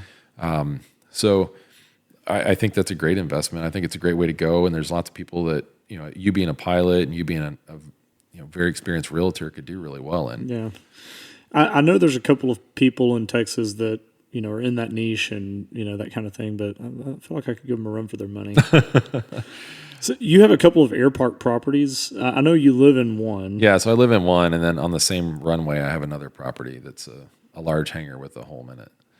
Okay. And do you rent that out? Or? I do. Yeah, the apartment is rented, and then I actually retain the hangar portion of it. Okay. So does the person that lived there have any interest in aviation? Well, actually, he's related to a really good friend of mine. So the good friend of mine is a float plane pilot and a big wheel pilot, and so his son living there it's perfect. Yeah. So it's a really good dynamic. It's not rented for probably what I could rent it for if I had like somebody at Dallas came out and rented a nice hangar with an apartment. It's a big hangar. The hangar floor space is 60 or 70 feet by 60 feet. Yeah. It's like 4,200 feet of floor space and a 1,200 square foot apartment. Dang. So it's a nice property. But right now we have, that's where I keep my Citabria, my, aerobatic / training airplane is in there. Yeah. And then we've got another experimental airplane in there right now too. Oh, that's cool. Yeah, that's really cool. I didn't realize you had two properties out there. I thought you just had the one. It's a sickness. You can never have enough hangars. No, you can't have too many airplanes. You can't have too many hangars. Can't have too many rental properties. That's true. Can't have too many cabinets. That's true. Happy to have lots of cabinets for people. So going back to that for a minute, one thing I was kind of wondering about is like what market areas do you guys kind of work right now? I know it's like Tyler, Longview. Yeah, we do Lindale. a lot of work in Tyler, Longview, Lindale. We have a salesperson that services basically east of where we are, so he goes as far as Shreveport and Monroe. Mm-hmm. And then we've got a guy that handles most of our Tyler and Cedar Creek Lake area. Mm-hmm. And then how far out does it make sense for y'all to go? Oh man, we have in the last 5 to 10 years we've done jobs as far away as McAllen, as far north as Denver. Dang. We've done jobs in El Paso. Do you drive the cabinets out there yourself? It depends on the scope. So those were mostly commercial assisted living facilities for a contractor that's based in Tyler. So we didn't have to do any sales up there. He just said, hey, we're building this building. Do you want to do the cabinets? And we bid it, and it worked out for them. And so on a large-scale project like those, we would load them in a semi-truck and then deliver them up to those different markets. Like you hire a semi-truck to take them up there? Yeah, we'd hire a semi-truck, take them up there. And then I would dispatch a team up there for 2-3 weeks at a time. Okay. So those faraway jobs, it's like big facilities. Yeah, it's big facilities. You're not building someone's custom home in Denver. No, we try not to do that. Custom homes are so the potential for issues is significantly higher when you're dealing with individual homeowners versus an architect. Yeah. So when we build cabinets for architects, if as long as it matches the architect plan, then the architect holds the bag for any issues. Right. But if we build cabinets for a homeowner, and they walk in and go, well, that's not what I thought I was getting. And well, here's your drawings. Well, I didn't understand the drawings. And so then you find yourself in a really weird predicament where the Yeah. builder wants to make the customer happy, but the builder also wants to defend his contractor. Yeah. And so it's ripe for potential issues. Yeah. It sounds like the builders have a harder job than meets the eye. Yeah, and lots of areas they certainly do. Yeah.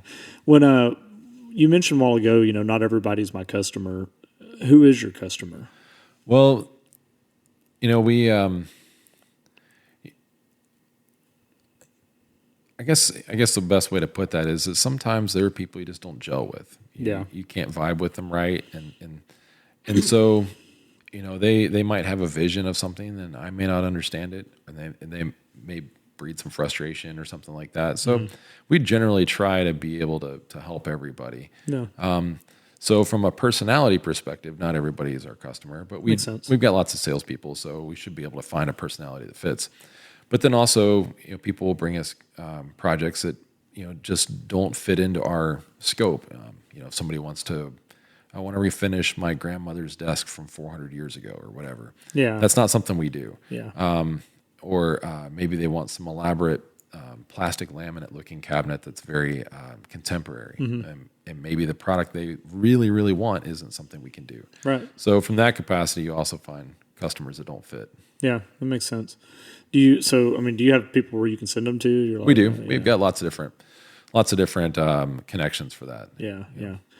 So when it comes to, how you expand, is there a point where you have to build a second location somewhere to Funny you should ask. So the obvious next location to build would be one on an airport. Yeah. So if I can find a location, a hangar, maybe between Hawkins and get a C-130 to fly your cabinets to the job. Well, not so much to deliver cabinets, but if I'm going to have to go there, I don't want to drive. Yeah. So maybe exactly. I could build cabinets in Hawkins and store them in. There's Will's Point's got a nice runway out there. I think. Yeah. Can't remember the name of it exactly, but they've got a nice runway out there. And well, it's like if you're wanting to expand into the DFW market, sure, you've almost got to have somewhere up there where you really do. That's because the logistics of getting the cabinets from the shop to the job site become a problem when you have a 2-hour drive. That's exactly right. So one concept that's difficult to relay to people is that time on station is extremely important. So my installers. They get paid to drive from my shop to the job site. Right. So for them to maximize their time on station, it makes way more sense. So it's way better for them to have a 14-hour day where 4 hours of that are taken up in driving one way or the other. Yeah. But it's difficult to dictate that to people who have lives and normal schedules. Right. So having a separate facility would make some sense if we push really hard into the Dallas market. And we find that when we go to jobs, even right now in Shreveport. Shreveport is an hour and a half to 2 hours from my shop. So we are constantly struggling with the balance of sending 2 people to maximize the on-station production timeline, or sending 4 people to get the job done faster, but at a higher overhead expense. Yeah. So, are there times where you send guys out to Dallas and Shreveport and you've got to pay for accommodation so they can finish the job? Yep, we do that a lot. We do that a lot. We'll stage people for 2 or 3 days, sometimes a week. Yeah. We've done some funky projects where it just makes way more sense for 2 guys to be on site for the entire week. So, do you just build that all into your cost on your job? Yeah, you've got to. And sometimes it ends up being more of a benefit in the long run, right? To have them on site. When they're on site, they don't want to go home early. They appreciate the per diem. They don't have anything else to do but work that day. It reduces your liability scope because they're not driving a truck and trailer an extra 100 miles for that day. Yeah. So lots of different those things hotel to rooms consider. are pretty cheap now. Yeah. Certainly when it when you look at the possibility of 2 guys driving back when they're exhausted. Yeah. A real safety concern there. Yeah. Liability just doesn't make any sense. And y'all are driving a big truck, right? Yeah, we've got some. Well, we actually use F-350 trucks. So it's still a 1-ton. It's still a 1-ton truck pulling a trailer. Yeah. Do you guys have to have like CDLs for that? No, we don't. That's good. We don't. But we do some tracking, and we have a driving incentive program where if they don't get any speeding alerts or if they don't get any infractions, and they can make a driving bonus. Oh, that's nice. Yeah, it's something else extra. Yeah, well, you got lots of good ways to incentivize your employees. It's so funny when we implemented the driving bonus program. We had the program installed on all of our phones, and we've got trackers in our trucks, and so we would wind up with invariably one driver would end up with lots of speed warnings, and some of the other drivers would have none. And the one driver with lots of speed warnings would be like, "Oh, this GPS tracker system is unfair." But then if the other driver can be completely safe, then why can't you? So we ended up learning about our drivers because of the tracking program. Yeah. That's funny. It's always interesting, people's defensiveness when stuff like that comes Sure. up. You're like, dude, there's data right there Right. that like it's not that ain't gonna lie. Like, Yeah, it boils down to the data. How come I got 4 drivers with no driving infractions and hundreds of miles, and you've got a ton? yeah, But what we do find though is that it makes them way more aware Yeah. of what they're doing, and then it results in guys that just go, maybe slowing down is the best thing overall, and then they're not late to the jobs, and they find that it's really not that bad. yeah. And remind them that they're paid by the hour. So Yeah, I mean, I drive a lot, and I have found that going way over the speed limit really doesn't get you there that much faster unless you're like straight on the interstate. Local around town stuff, anything inside of an hour, you might save 3 minutes, sure, maybe. but at what cost? That's where Yeah. I've kind of started to realize is it takes a huge toll on you as a person, because you're constantly worried about traffic tickets, or you're worried about other drivers when you're speeding like that, and it's just not worth the hassle. Yeah. Yeah, well, and you're weaving in and out of traffic, and Right. checking your mirrors and changing lanes, and it's like, just slow down a little bit and let everybody else do that. And your life is more peaceful. Yeah. Well, I don't do a good job of this, by the way.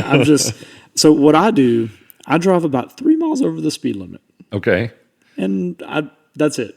If I cruise in the right lane, if you're going a little slower than me, I'll go around you. If you're going a little faster, you go around me. But I drive 3 miles over the speed limit, and then my rationale for that is,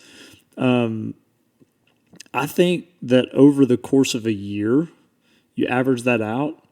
Like you said, you find these little inefficiencies. 3 miles an hour isn't adding that much risk, not adding that much to your, fuel, or taking away that much from your fuel economy. But you save up all those seconds over the whole year of all the trips that you make. Well, when you drive 30,000 miles a year, like I do, Yeah. it adds up.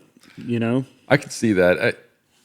I probably used to do the same thing, and I can remember a specific instance where I made fun of one of my uncles because he drove a motorhome down to visit me in Florida, and I said, "How fast are you going on the interstate?" I was 20 years old. He goes, "Oh, Jason, I was just camping out in the right lane at 60 miles an hour, 65 miles an hour." And I said, "That's crazy. How could you do that? Everybody's passing you."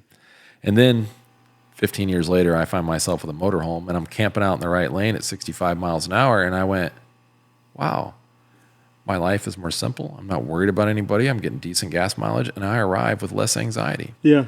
And so then I kind of went, well, this seems like it makes sense.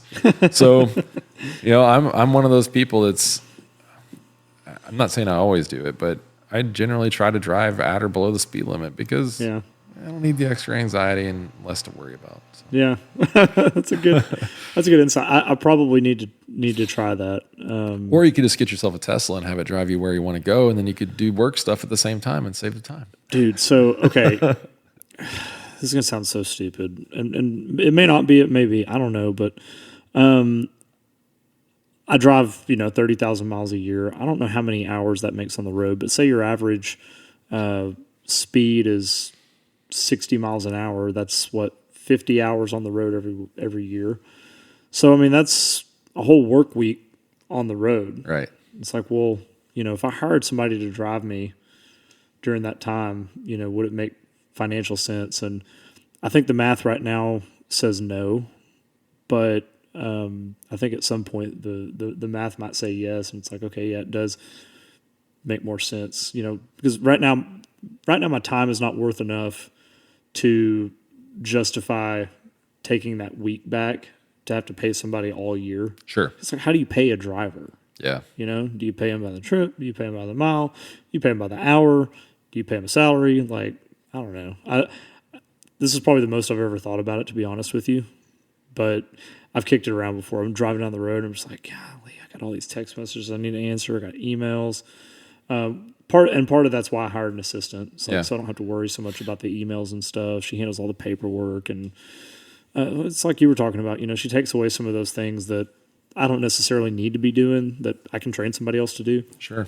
And it does help a lot. But the driver thing is enticing. Maybe the Tesla's the answer. Maybe. And then it's just my car, and I don't have to pay somebody. And, right. You know, I had an allocation for a Cybertruck, and I let it go back. Really? Yeah, I did. I paid my $100. Well, the thing is, I like my truck that I've got right now. Right. I got a 22 Ram EcoDiesel, and I bought it brand new. I custom ordered it. You know, it's a realtor mobile. It's got 4-wheel drive. It's got a sunroof. It's got, you know, leather interior, ventilated seats. I can auto start it with my key fob, and that's phenomenal because before I get in the truck, you know, I can crank it up and it cools down, and spend a lot of time in there. But the opportunity came to buy the Tesla, you know, a few months ago when it came out, and I was like, I don't want another truck right now. I was like, I really like my truck. I told myself I was going to drive this thing till the wheels fell off. So give me my $100 back, Elon. That's funny. That's funny. Will you be like one of 10 people in Longview with one or something? I haven't seen that many around. Yeah, but you know, next year it'll be 100, and the year after that it'll be 1,000. So I don't know. The tech in the Teslas is pretty fantastic. I mean, it's pretty cool. It's like, you know, I like it's compelling. It is compelling. I like to give the Cirrus guys a hard time. But honestly, what Cirrus has done for the general aviation market has been phenomenal. And then the airplanes have got a lot of tech in it that our Bonanzas just don't have. Yeah. No, I love the Bonanza, man, and I know I don't know if any of my Bonanza friends are listening to this show, but I'm going to say something on the record here that's probably going to draw a lot of hate and ire. But the Cirrus is a compelling airplane. It really is for a specific mission, and like if your mission is to get from point A to point B as easily and safely as possible, Cirrus is the answer. Well, add comfortably in there too. Add comfortable. I don't have air conditioning. Do you? No. Nope. But I've been looking. Sure. So it's done a lot, and I'm grateful for their addition to the market, and it's just fun to give those guys a hard time. Yeah. But you know, when you look at what they've done, they've revitalized a lot of the general aviation market. It's been fantastic. Yeah. They brought a lot of people that previously wouldn't be pilots into the fold, and I actually think the Cirrus is an underdeveloped airplane as far as its market because I think it's an extraordinarily great short field airplane too. It has a lot of good low speed handling characteristics, and I think that's a certain portion of the market they could really appeal to also. Yeah. I think right now it's seen more as the, you know, like I said, get in it and go from point A to point B. It's not really considered a pilot's airplane. Sure. And, you know, there's a lot of dudes that thumb their nose at it, but, you know, it's like any other airplane or vehicle or whatever. It's like, what's your mission? Right. You know, define what you want to do, and then make your decision about what platform you want to go with. Yeah. You know, part of my mission was to be able to go places and do it fast, but also be able to get up on a Saturday morning and, you know, go fly somewhere for breakfast just for the fun of it and not feel guilty about the fuel bill. And for me, you know, and also the you know, the cost of keeping the airplane, you know, because Cirrus are expensive to maintain. They're expensive to acquire. If I'm not mistaken, the wingspan on a Cirrus does not fit in a standard T-hanger. I'm not sure about that. I don't think they may. I don't know. But they have a lower aspect ratio than the Bonanza does. Right. And so, but anyway, my mission was better suited for the Bonanza because it's relatively affordable, fairly cheap to maintain, fairly cheap to operate, goes fast. Yep. It's not the biggest airplane. It's not the most comfortable airplane because no AC, but man, you cover a lot of ground fast. You can haul a decent amount of weight, and it's pretty affordable. Yeah, it checks lots of boxes, and that's why it's, you know, one of the most popular airplanes. And and the only thing that I could want more at this point would be something slightly larger, and the 36 is just more expensive. So, Yep. So a friend of mine bought a Baron Okay. instead of an A36 because he got the Baron at a discount compared to an A36. Sure. Yeah, you got a 58. Okay. That's nice. Yeah, I think those are great platforms as well. But having owned a couple twins and just the thought of having 12 cylinders is great. But it's twice the likelihood you're going to blow a cylinder or something, and then twice the maintenance cost, twice the upkeep. And if you ever tried to push a twin around, it sucks. Yeah. Oh yeah. So you really can't. And then the second you pull up to a fuel pump and you pump in 150 gallons, and you realize that the guy in the A36 or the V-tail has gotten, he's maybe arrived 5 minutes after you. It's a pretty big eye-opening thing. And so during the training I was doing with Ryan, we were flying this 55 Baron, and those are pretty fast. I think we were getting 180, 185 knots true.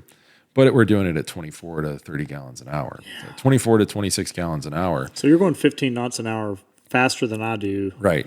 And I run lean of peak at 2,400 RPMs, and I get about 12.5 gallons per hour. Yeah, I just came back from Wisconsin in mine, and I was doing 165 knots true at 12.1. So it's just unbelievable efficiency. Oh, yeah. And like you mentioned earlier, for the 10% or 15% that I really need that space, need the extra capacity, then I'm just going to have to be forced to drive. Yeah. Yeah, that's exactly right. And, I feel like one day I'll want to upgrade to an A36 or something like that. Sure. The Baron sounds like fun though. Like it's a lot of fun. I think you'd really enjoy flying it. Well, I got to fly trays a little bit. Okay. We took a trip in it to Oklahoma, and I got to handle it some. And it's a Suburban. He has a 58. 58. Okay. Yeah. Okay. Yeah, it's a Suburban, man. The elevator feels very heavy on it. Like you got to tug. Well, they really are. It's an airplane that weighs 80% more than yours. Yeah. So. Yeah, no, it's a real difference. But on your going back to cabinets for a minute, we keep talking about airplanes, but I love it. I don't know how our tangent's going to be received. This might be the farthest off of on a tangent we've gotten on the show so far. So we'll see how that goes. Well, for maybe us. I should start an airplane business, and we can talk about my CFI stuff as an airplane business. We could. That's a small business. You know what I thought about, man? I thought about before getting into aircraft brokerage because I like doing real estate brokerage, and I really like airplanes. I was like, it'd be kind of fun, But I also realized that I don't feel like I know enough about all the different airframes to be like, oh yeah, I'll sell your Citabria. Like, I don't know anything about them. That's one of the things I actually really enjoy about airplanes in general is the different minimal, small intricacies between all of them. Yeah. The things like, this airplane has a rudder interconnect with the ailerons, and this one over here has a wooden spar versus a metal spar, and all those little details. That's like the nuts and bolts stuff I really enjoy. Yeah, I do too. I like the weather aspect of it. I like learning about the weather. Really? I've always been interested in the weather. Wow. Yeah. I could see you as a weatherman. Oh, thanks. Yeah. Yeah. Wasn't necessarily a compliment, but okay. Oh. Yeah, some of those dudes are pretty interesting. Now, are you saying a meteorologist or a weatherman? Meteorologist. Oh, yeah, I don't know. If I could be like Anchorman, that'd be kind of cool. But no, I've always been interested in that part of it. Like I like the nuts and bolts aspect of it too, the mechanical stuff. But the weather to me is fascinating. Like I've always loved watching thunderstorms and learning about why things happen the way they do. I don't know. That's cool. I think it's neat. It's a underrated part of flying. I think you get to learn all that stuff.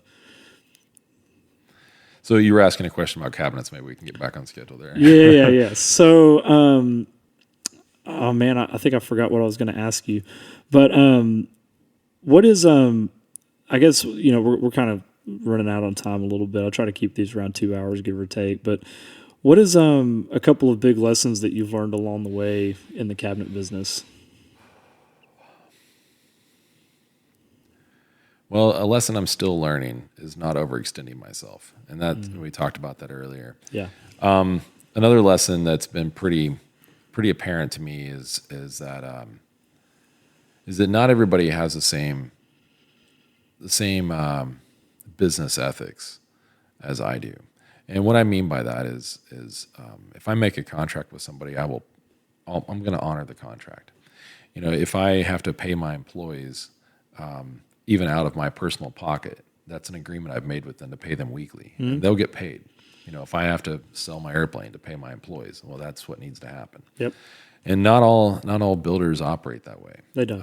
And so one of the big frustrations I experience is the continual circumstance where, the customer hasn't paid me, so as a builder, so I can't pay you. But my contract is with the customer, or is with the builder. My contract is with the builder. Well, so that's the way it works. Is my contract is with the builder, and so the builder should pay. Yeah. And so that's been a lesson that I continue to learn, and that is something my dad tried to really impress on me. And so we end up finding ourselves placing liens at times if we have to secure our financial interest in a project, and that's frustrating. Yeah. And so I expect, and I probably think the best of everybody, that they have the same business ethics that I do, but not everybody operates that way. Yeah. And that is frustrating. Yeah. So I guess maybe a more realistic expectation of other people's ethics is probably one of the lessons that I've learned. Yeah. One thing that always has frustrated me, and I say this all the time, is people's unwillingness to take responsibility. Sure. For their mistakes or their actions. I experience it a lot in real estate. You've got an issue going on in a transaction, and it was clearly this person's dropping the ball. And rather than falling on the sword and taking the humble approach, of saying, hey, yep, I screwed that up. That's my bad. I'm sorry. I'm going to fix it, but, my apologies. We're going to get it done. Just bear with me.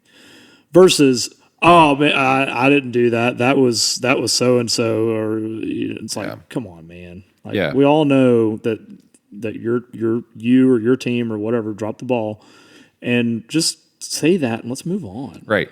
Yeah. It's a professionalism that you would expect from you expect it of yourself. Yeah. And you would expect the same from the person you're transacting with. Well, and I tell people, I make mistakes. Sure.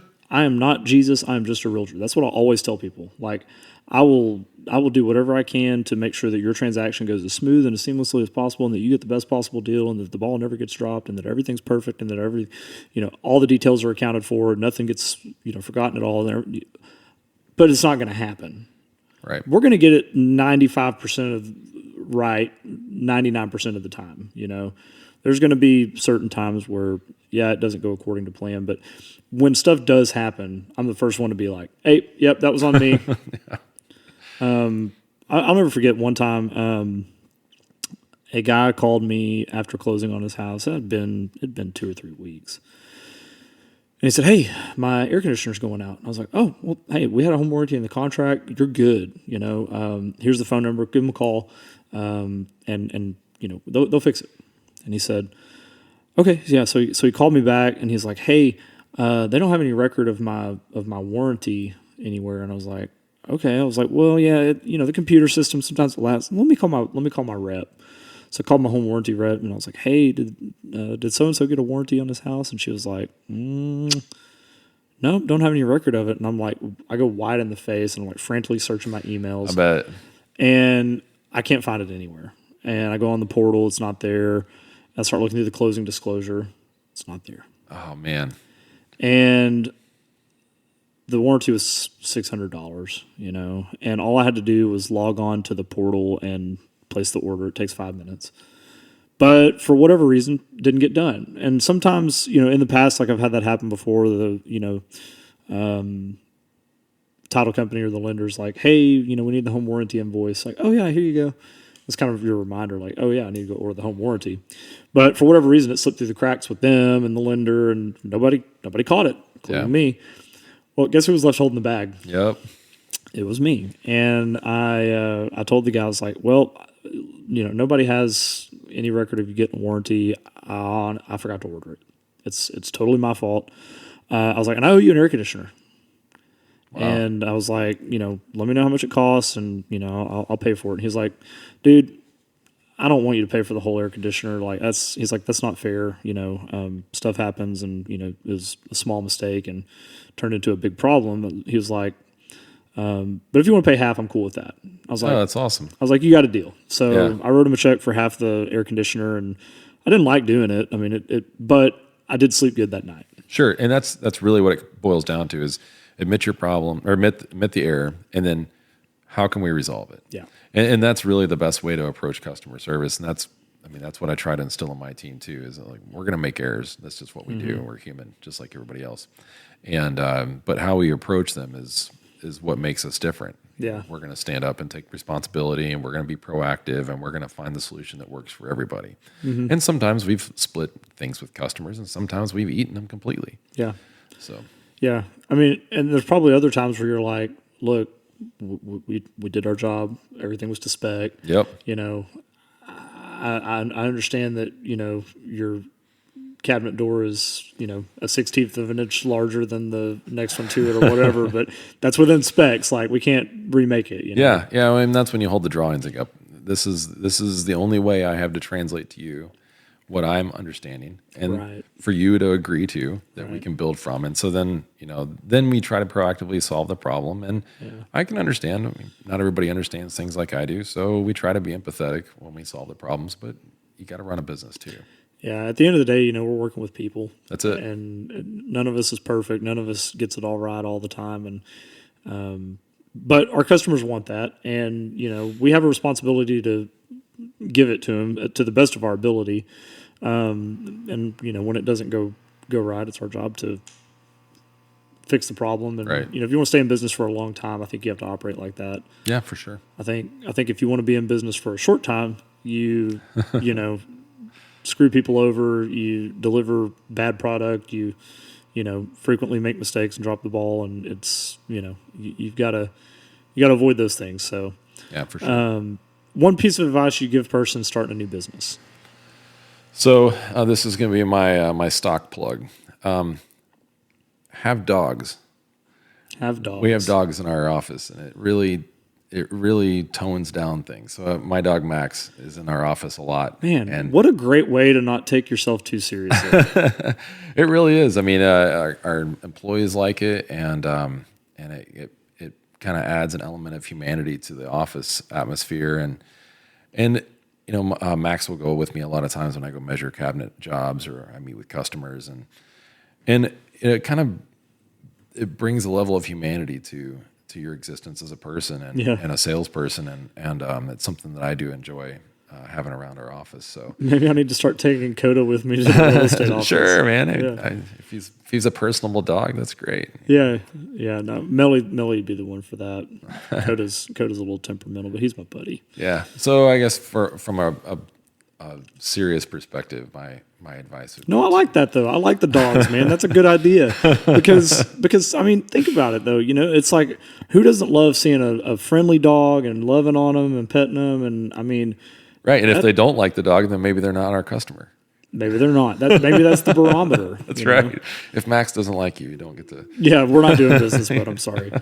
But yeah, I mean, what's the business, the more tangible advice? The more tangible advice would probably be just to keep things in balance. You know, you have to be able to. That's kind of the same advice as keeping dogs around. That's true. It's yeah, almost you a gotta keep it metaphor. in balance, right? It's a metaphor. Right. So if you're not healthy, the business isn't going to be healthy. Yeah. So if you're overextending yourself or you're overextending your employees, then you won't have a healthy business as a whole. You know, there's the get rich quick scheme, and then there's the long-term growth scheme. And so to build something of value, I feel like you have to invest in the people, and you have to be able to keep a healthy balance between health of the business, your personal health, and then also just the direction the company's going. Yeah, that's good stuff, man.